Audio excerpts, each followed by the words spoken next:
If your team got guaranteed money, tell them call me. Whoop.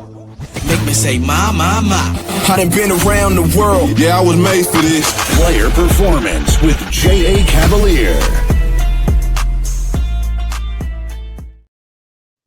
Welcome to Player Performance on the J.A. Cavalier channel, YouTube. I am Guns Picks, and of course, joined as always, I'm here with Coach Rick. College football week 2. How you feeling, Coach? Good, man. It'd be a little bit better if wouldn't have been around 500 for the week, but a couple tough losses early, but some strong prop picks, which I have to give a shout out to my boy Ryan Brown at Purdue. I mentioned in my picks that I always tell my kids to bet on themselves, so I'm betting on him, and he came through. A couple touchdown passes, one on the ground. So looking forward to a solid week 2. Bunch of games here that I really like on the board, and we'll give you some quality picks here tonight. Yeah, I think, I actually go back. Sometimes you have that losing week. You're like, well, how did I do last year? How did I do the year before? I had like one of the most detrimental weeks of all time. I think I lost 6 units, but I've always lost in week 1. It's like 2022, I lost in week 1.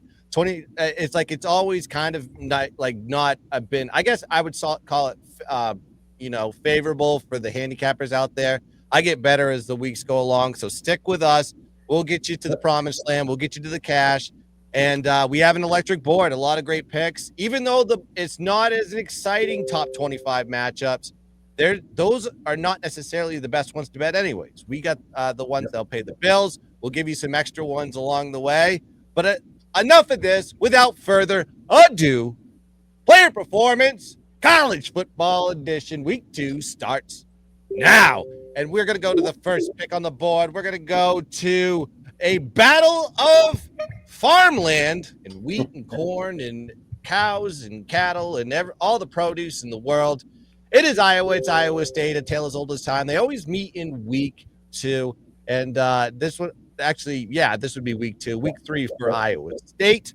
12 p.m. Saturday, Jack Trice Stadium in Ames, Iowa. It's going to be rocking in this one. 2 great quarterbacks, I guess. The Iowa quarterback still is a little bit suspect. But I'll pass it to you, Coach. What do you think about this game, Iowa versus Iowa State? Yeah, the Cy-Hawk rivalry. It's great for the state of Iowa. It's a huge game every year. Of course, you get bragging rights for a full year. You mentioned the 2 quarterbacks. Gronowski, of course, from Iowa, came in from South Dakota State, a couple national championships at the FCS level. For week 1.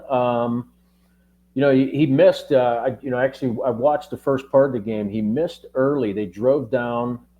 They played FCS Albany, which they're a pretty average FCS team, but they drive down. It was 3rd and 7, and Gronowski, he checked down, and he just he missed a dude bad. And, they settled for a field goal. And then later on the first quarter, he ends up 3rd down. He gets sacked too, So he didn't do much. He only had a couple carries. We know that he can run as well as he can throw. But he cramped up, I guess, and, was kind of ineffective. But it was week 1, and it was an FCS opponent. And I'll say this, as a coach and coaches out there, I hear it all the time. Teams make their most improvement between weeks 1 and 2. So I would expect Mark Gronowski to, he'll be ready to go. It's a huge opponent. It's a big game, and he wants to come back and make a statement. Iowa, I don't think this is the same Iowa that we have come to know from the last couple of years. So if you're thinking, well, this Cy-Hawk rivalry is always an under. Well, I'm not so sure about that. So this total, I think it opened around 45 or so way back, early summer. Even late summer, it was around 43.5. I think it's down to 41.5 now, just over that key number of 41. So everybody's jump on the under. I mean, it's Iowa State. I don't think so though. I mean, I like Rocco Becht. Both these teams run the football really well. Iowa, give them credit because Tim Lester just said, "Fuck it, I'm going to turn around and hand the ball off." and because it's Albany, right? So they ran for 310 yards last week. I don't expect they'll do that, but this week. But both these teams can run the ball. That run helps set up the pass. I think both these teams can get into the 20s. So I actually like the over here. The under's actually in the last 20 meetings between these two. I don't see that. I just, like I said, I see both these teams scoring in the 20s. I like the over 41.5. Yeah, I was leaning in that direction too, because we know where the total was last year. It was at 36, and that did go over, I believe. And you have two teams. It's really hard to get a read from them this early in the season. I guess you can get a better read out of Iowa State. I go ish. Yeah, Dublin game is kind of throwaway game, especially with the rain, the slop. Very sloppy game. Tough to play a week before you usually have to play. And then you go and play an opponent like South Dakota, FCS opponent, win 55-7. I guess that's what you're supposed to do as a good offensive team. But they have when you look at Iowa State's defense, it's a little tough, like I said, to read, right? You know what this team did against Iowa last year? They gave up 5.4 yards per carry to Iowa, so they're very capable of giving up the runs. They did give up just over 4 to Kansas State, but mind you, losing their top running back early in that game, and Kansas State was just kind of slipping and sliding around and didn't really get any offensive production whatsoever in that game. Yearly matchup between state rivals, you always take the road team. If you want to look at the trends, 10-2 straight up, it usually goes to the road team in this situation. A little bit of a revenge angle from the Iowa side, losing at home last season. I'm leaning towards Iowa on this one, but I think the over is really enticing on this one, knowing it was 36 last year, and now it's pumped upward over the 40s, which is not very typical when you're looking at an Iowa State matchup. So that just tells you defenses have taken a step back and the offenses have improved. So that's probably the direction I'm leaning in. Of course, myself, Iowa, and the over, just as a lean, and coach likes the over. Let's go to the next game on the board. We have Baylor versus SMU. These teams should play more often. I was kind of surprised, coming from the same state, you would think that there'd be some matchup data on this one. Not a lot. I think this is the first time they played each other since like 2016 or something like that. Baylor versus SMU. They're playing at Gerald J. Ford Stadium in Dallas, Texas. 12 p.m. is going to be the tip-off on this one, or the kick, I should say. Two great quarterbacks going up against each other. What are your thoughts on this one, Coach? Yeah, I mean, you would figure these two would play every year. Maybe they will from now on, but I think people expect points here. This is another one where, back early in the summer, the total was 60-ish, 60.5. And then it got bet up like crazy. And I believe now it's 65.5.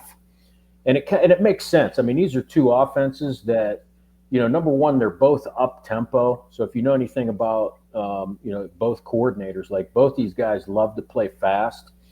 And it shows, it showed in their week one performances. Baylor, of course, came up short. But Sawyer Robertson threw for a boatload of yards. I think he had over 400. He had 3 touchdowns. We were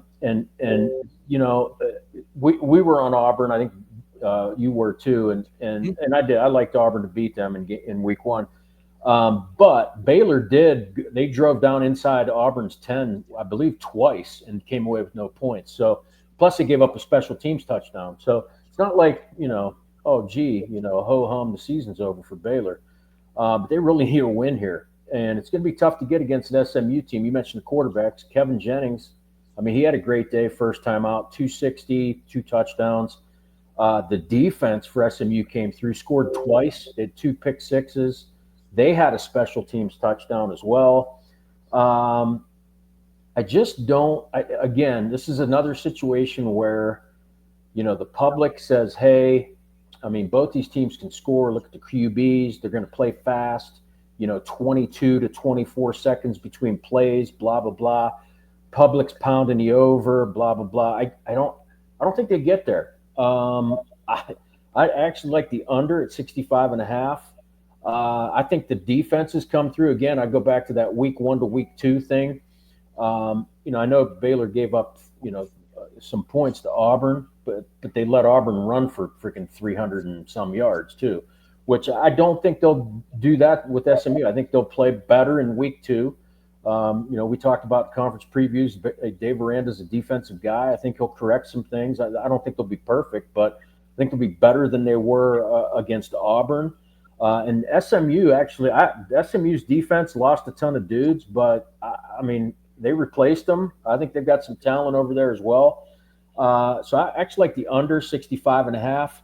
And here's another one. I look at some props, and the only props I really look at are, usually quarterback related or, an anytime touchdown, especially for a quarterback that runs a lot. But Sawyer Robertson, he's going to throw for a lot of scores this year, no doubt. He threw for 3 last week.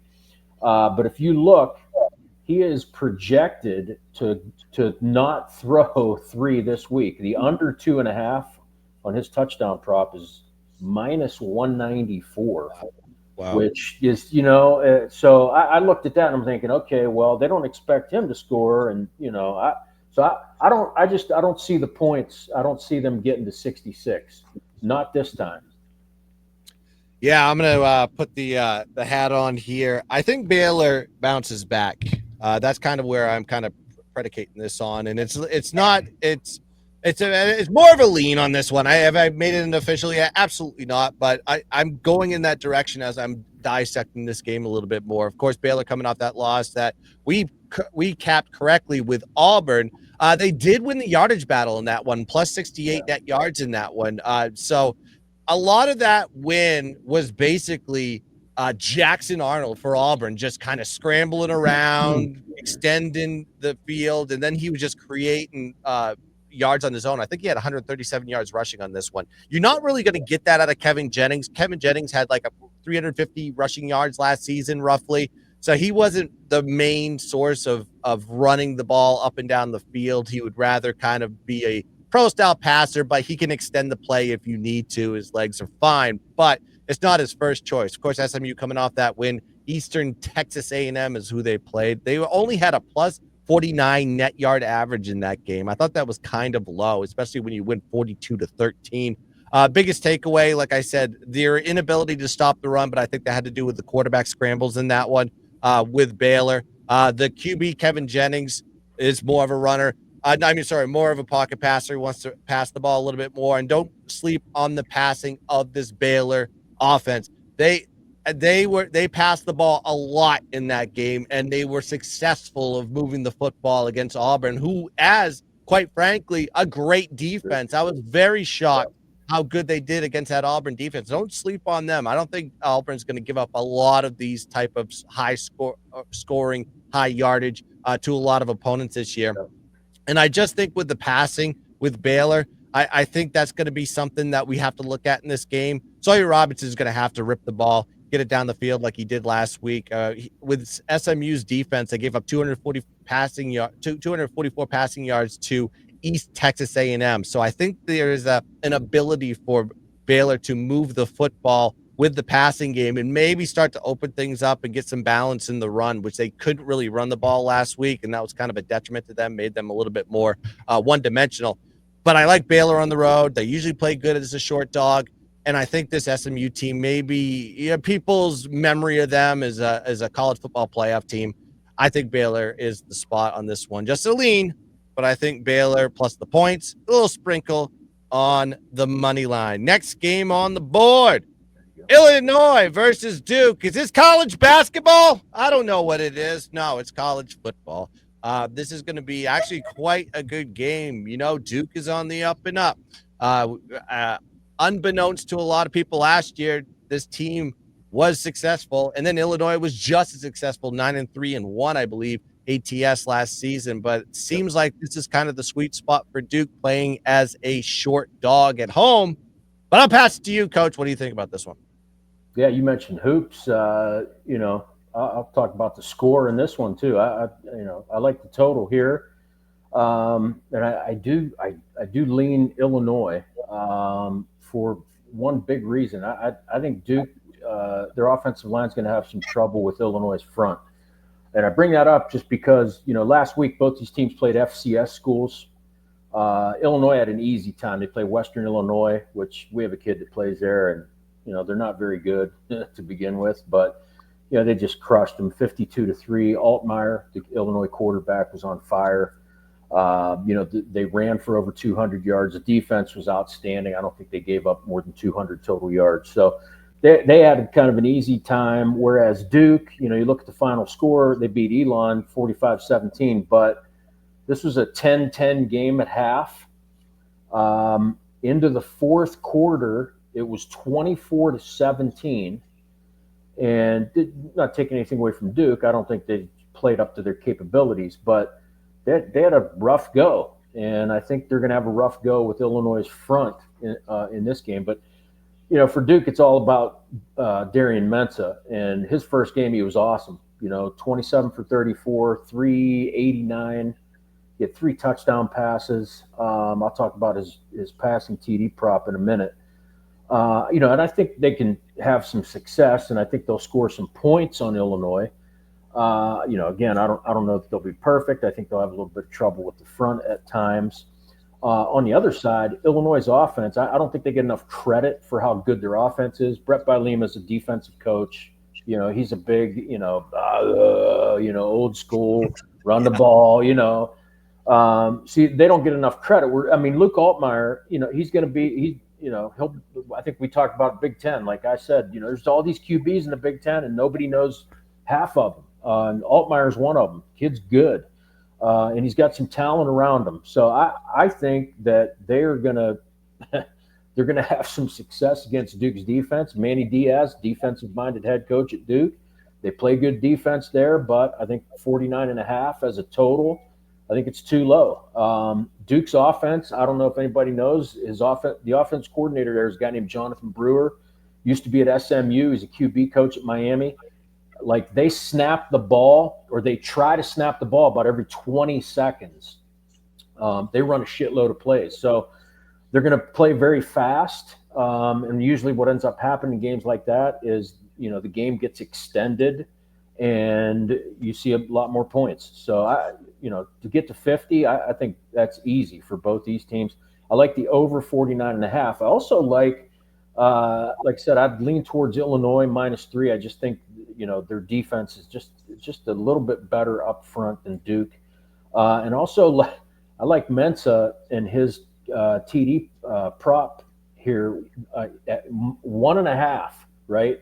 Over 1.5 touchdowns for Darian Mensah, -114. He's thrown 2 TD passes or more 5 straight games. If you go back to last year, all of last season, 8 out of 13 games, at least 2 TD passes. That's how their offense is going to operate this year. Like I said, with Brewer as the OC, like, they throw the ball a ton. They're going to throw it a ton. Mensah's good. I think he gets 2 TD passes there. That might be the play I like the best. But Darian Mensah over 1.5 TD passes, over 49.5, and I like a lean on Illinois -3. Yeah, I'll give the counterpoint on this one. I'll go with Duke. And it's not really on the roster. And you did a great job with the X's and O's in this one. I Luke Altmaier in Illinois was like print money last year, and in so many different scenarios, whether it be a first half take in some of the situations, whether it be full game, they were covering monsters. And you're in a situation now, and I don't think I backed Duke in any situation last season. I may just ignore their games completely because I was just like, I can't believe this team is winning football games, but they were. And Manny Diaz did a great job, and he's got a quarterback that I think is a little bit of an upgrade. Mensah coming over from Tulane to run this offense. I would look at it from a situational standpoint. You have Illinois playing a non-conference game, first road opener for them, right? So, and they're 1-5 ATS last 6. Now, mind you, they did cover last season against Nebraska in a double overtime game. That was a conference game, so that had some meaning to it. Oh, you look at Duke. Duke seems to just perform in these situations better than anybody. Short home dog. They're 12-2 ATS when they are a dog of 3 points or less. That's since 2014 at home. They're also 3-0 ATS and straight up last season. Then they were 9-1 ATS last 10 as a home dog as well. So they've played well in this situation. They've executed better than anybody as a short home dog, and it's really tough to beat some of these trends. And it may just, Illinois probably on paper, from if you take the X's and O's into the situation, is the better team. But I think Duke is just super motivated when they play at home against a ranked opponent, for that matter, on a short line. I just think this may be just a Duke spot here. Just a lean, may not make my card, but I would trust Duke on this one until the cookie crumbles for them and Manny Diaz turns into a pumpkin. All right, here's a good game for us. Let's go into some ranked football here. Yeah. Michigan going against Oklahoma, heading down to Norman for their first road game of the year. Bryce Underwood going for his first road game of the year, of course, getting a little cream puff warm-up to start the season, going against New Mexico without Dampier and without the offense that was electric for them last year. And Oklahoma just cultivated themselves an offense with John Mateer bringing the OC over from Washington State. Great win from a statistical perspective, but not the score you would think. I mean, it was 21. I think they only put up 21 points until the fourth quarter, and it was 35-3 at the end. But I'll start with you, Coach. This is a big one. Night game in Norman. Yep. Is it going to be the Sooners? Or are you going with Michigan? Michigan. And everybody that's watched knows I live just north of Detroit. I'm surrounded by either freaking, Go Blue or the freaking Sparty, dumbasses. But, I mean, I'm sorry. I like Bryce Underwood. I think he's going to be awesome. But I don't know if you – did you happen to watch a game last week? Yeah, I had it on one of the – So Peacock my wife made the comment. She's like, how many freaking times are they going to mention that he's 18 years old? So much. Like, Jesus, okay, he's 18. Yeah, I know he's 18. I've scouted him. I watched him. I've seen him play numerous times in high school. I know who he is. He's good. He is. But he is 18. Last week, he was okay. He, 21 for 31, 250. I mean, he didn't do anything outstanding, but he didn't make many mistakes either. But now, I mean, you're going from you said cream puff. I mean, no offense to New Mexico. It's just not a great football program. Now you're playing Oklahoma. You're going to play Brent Venables, who, at one point, I think he was top 2 or 3 highest paid defensive coordinators in the country. Mm-hmm. Great defensive mind. Oklahoma is an outstanding defense. And now Bryce Underwood's going to go to Lincoln, play in that stadium against Oklahoma. I don't think he's going to get it done. I think he's going to have some issues. He may make some plays, but overall, I think he's going to have a very, very rough time in this one. You mentioned Oklahoma's offense. John Mateer was exactly what the doctor ordered. Oklahoma's offense last year was terrible. They just couldn't get it done. And Mateer, he showed he can get it done. 30 out of 37. He had almost 400 yards passing, bunch of touchdowns. They didn't run for much, but they didn't have to just because he was so damn good. It wasn't dominant, like you thought it would have been. But you know what? Michigan was far less dominant against a pretty shitty opponent in New Mexico. So, at home, I'm sorry. Here's what I like. And I would lean Oklahoma in the game, but the best call is this, and I'm probably going to watch the coin toss just to make sure. And I love this pick even more if Michigan wins the toss, because you're a football guy. When Michigan wins the toss, what are they going to do? They're going to defer. Correct. Okay. Which I for the life of me, I can't. Guys that do this, it just bugs me. I'll get to that some other time. But they're going to defer, which means you're giving the ball to Oklahoma's offense, John Mateer, who, and I get it, Michigan's good defensively, and they like to defer and let their defense do work, and then they think they're going to get an extra possession because they're going to get the ball back at the beginning of the next half, blah, blah, blah. Well, here's what's going to happen. It's going to be like Cobra Kai. Strike first, strike hard, no mercy, because Oklahoma's going to take the ball, drive down the field, and they are going to go up, and they're going to be ahead at the end of the first quarter. I like Oklahoma -1.5 in the first quarter. Home crowd, Underwood's trying to get used to the noise and all that in his first series and that kind of thing. I think early Oklahoma has a really, really big advantage. I looked at this game early in the season when we started doing prep back in June. It's like this is the game on the schedule, and I'm like, this is such a make or break game for both of these squads. I think they did all the right things to get themselves better. I think that what's going to kill them for Michigan is, mind you, I think their defensive line is taking a step back. You got to remember, it's like there's a lot of pros. I think 3 that went to the NFL. Some of them went in the first round that aren't with that squad anymore. They did get some transfers. They got some big boys to like fill in, but it's not the talent that they had before, like Mason, the defensive end that they had for them. I mean, these are big boys. And also a little fun fact on this one, Sharon Moore, 2008 Oklahoma grad, going back for his a little bit of homecoming on this one.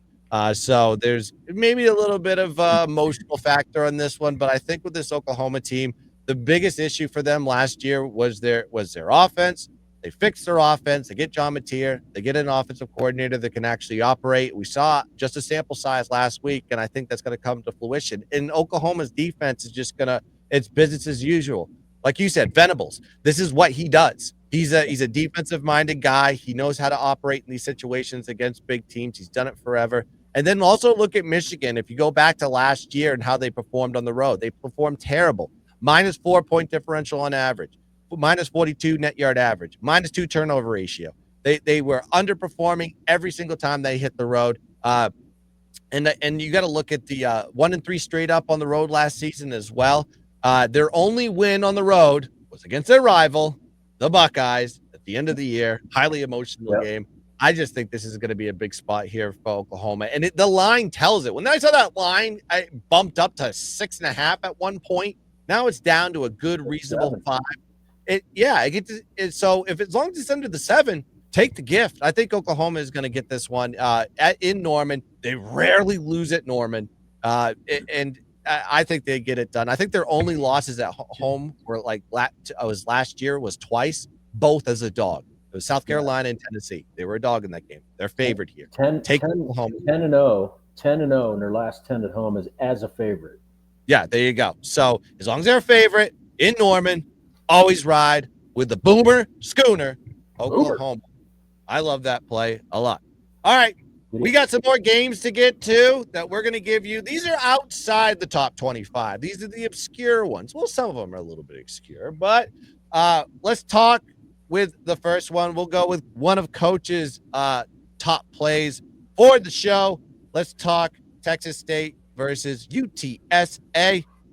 Electric Factory, with I think a little bit of a revenge factor here for UTSA playing at home. What are your thoughts on this game? Yeah, so if you like offense, turn this one on, man, because they're going to go up and down the field.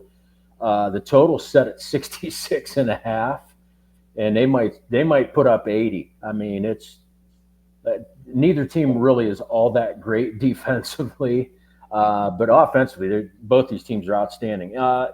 UTSA last week only put up 24 points, but they played Texas A&M. So we know a little bit about Texas A&M, and usually they're pretty decent defensively. And UTSA put up 24 points on them. They actually ran for over 200 yards against the Aggies. Robert Henry, he's a senior running back, had 166 yards rushing. He took the first play of the second half to the house, and it was 21-17.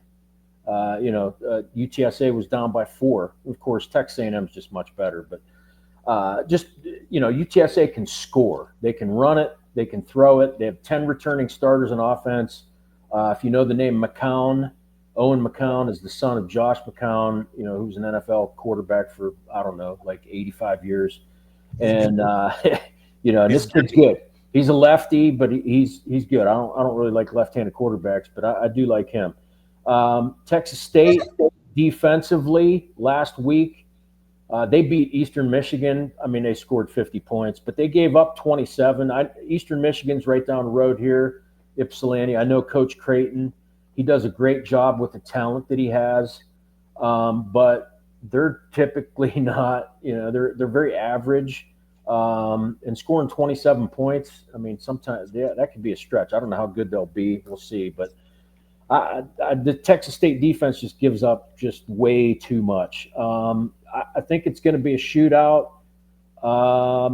You mentioned the revenge factor. Texas State won last year. It was the only win in the 6 times they've played. UTSA just kind of owns this. I like McCown to get it done and lead this offense to, just obliterate what is a horrible defense.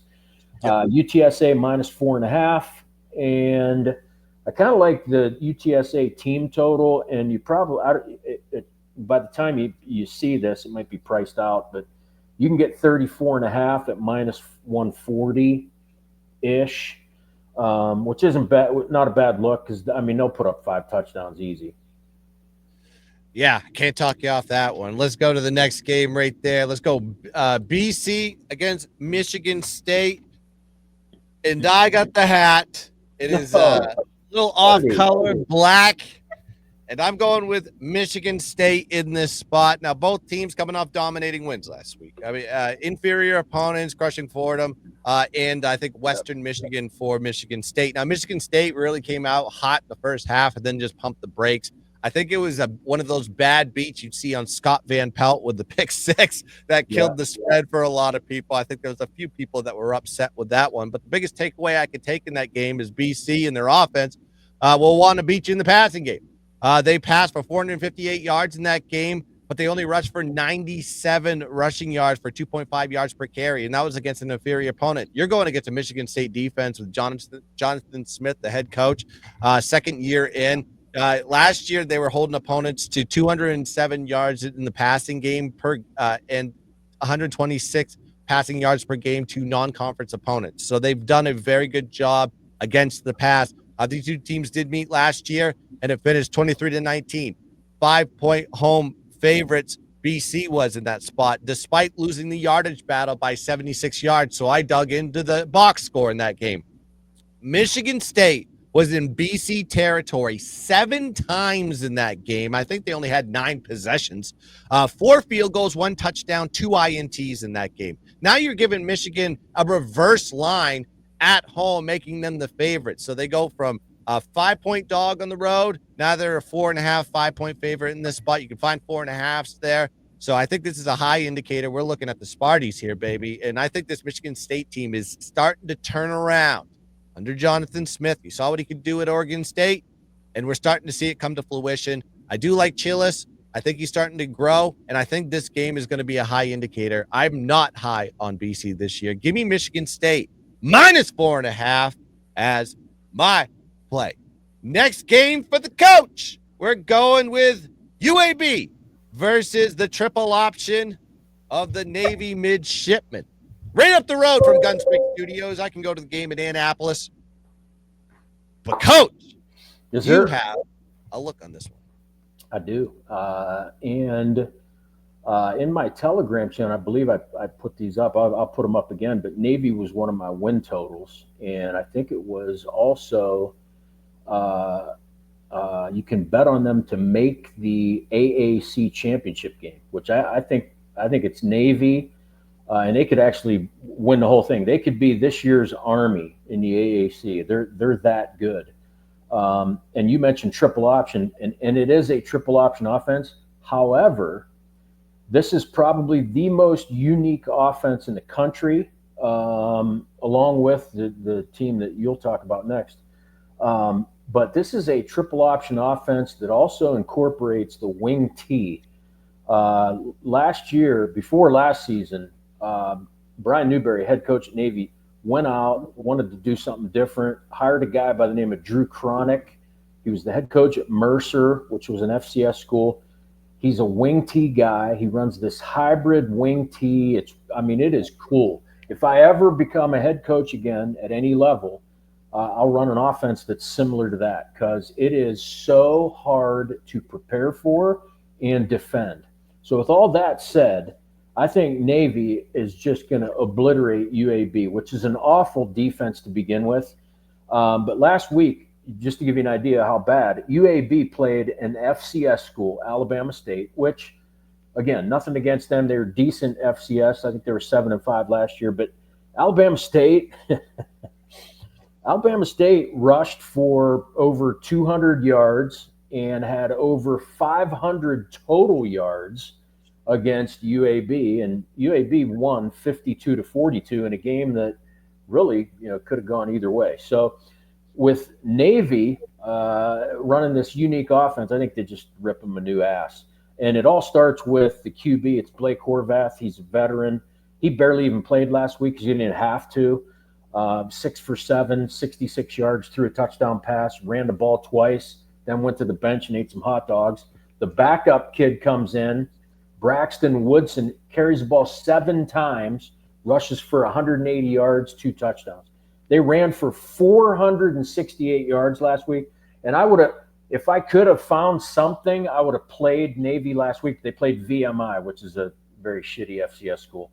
And again, nothing against VMI. But, Navy's just too damn good. The problem with this, the spread's at 21.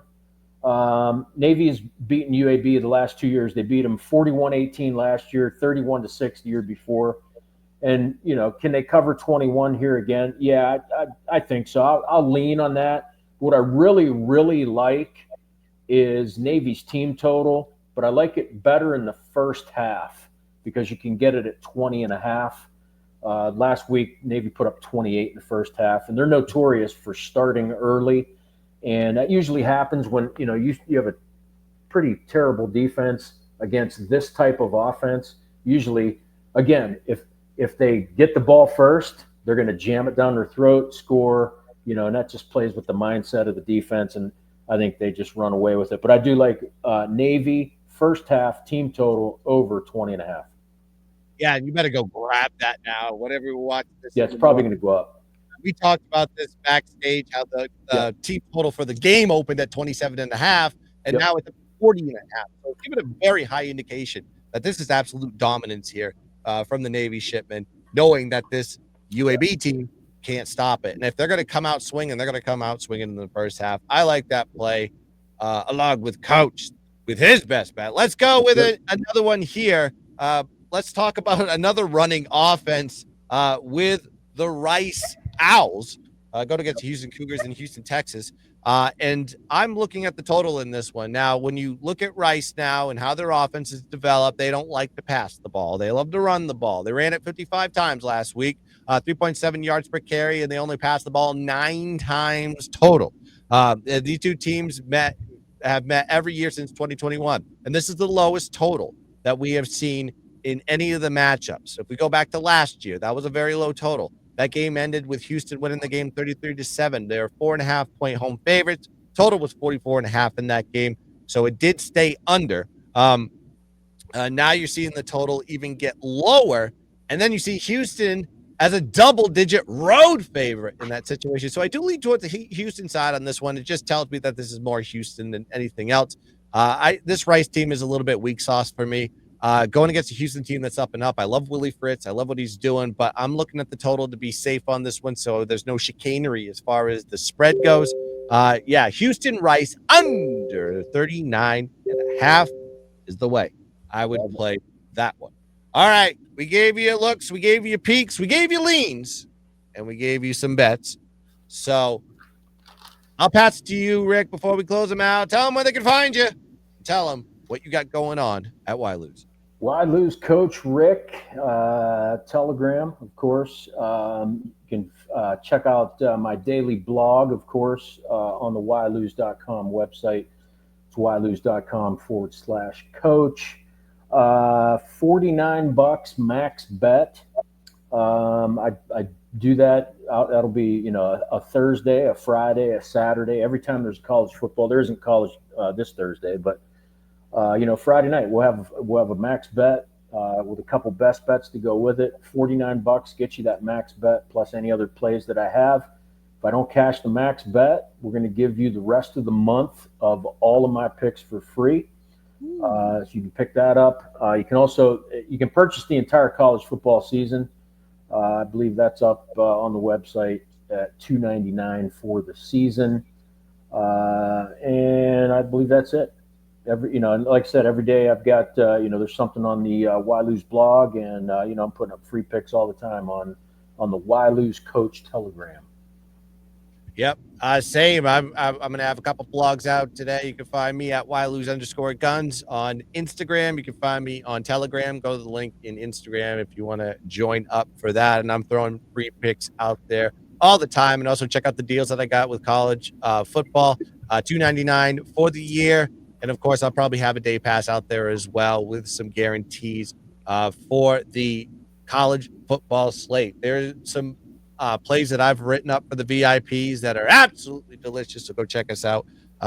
We are going to be cooking with absolute napalm in the college football season. But that's going to do it here for a player performance week 2 edition. I am Guns Picks. That is Coach Rick. Let's cash some tickets. Let's dominate the board. And as always, Coach, giddy up. And let's keep dancing. Yeah, bye. Cut my life into pieces. This is my life.